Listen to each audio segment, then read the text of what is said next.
Hey, let's get started. This video contains timestamps. Firstly, we need to check if the network interface being used has monitor mode. If you don't have the outputs that say monitor, then you need to buy an external Wi-Fi interface with monitor mode. Without it, it's not gonna work.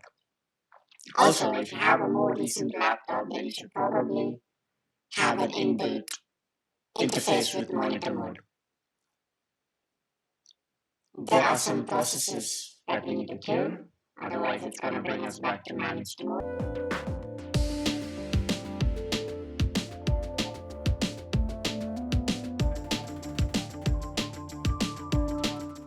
Next, we need to find information related to the Wi-Fi network that we are gonna break into. For demonstration purposes, I made a decoy that goes by the name bad Wi-Fi.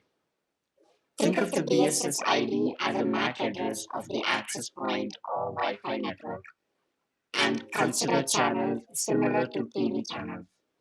If you're curious, station means the device connected to the network. So I'm gonna quickly make a folder so things are neat. And now we're going to sniff traffic in the particular network named bad Wi-Fi using the bssid ID and the channel. And now we're going to wait for the four-way handshake.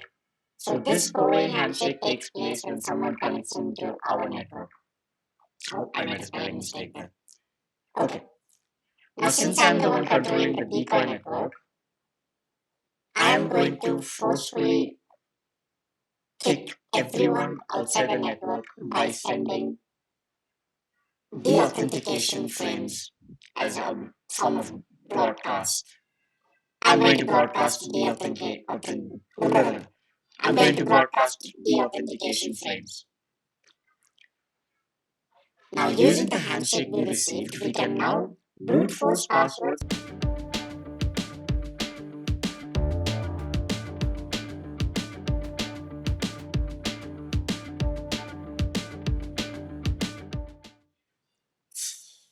So first we're going to try cracking using aircrack, which is direct and simple and effective, as you can see. And his name is John C.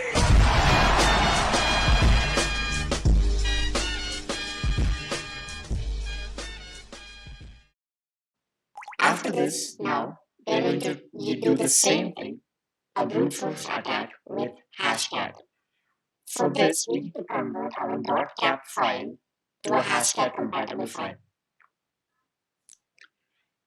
Now I'm going to search the man page for the WPA hash mode.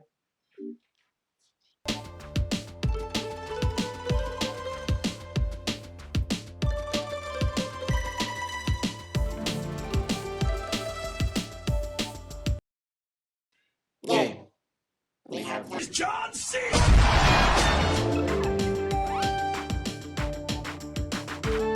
Bonus, you'll need it. Now to come back to the managed mode, the commands I'm using is what I feel the most direct and robust way to do, because it has worked for me all the time.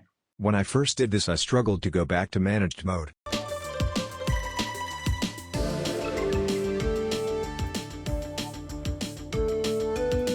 And for those of you curious ones, you can open the cap file in Wireshark and then inspect the packets. Hope you like this. Please subscribe, like, comment, your suggestions and queries.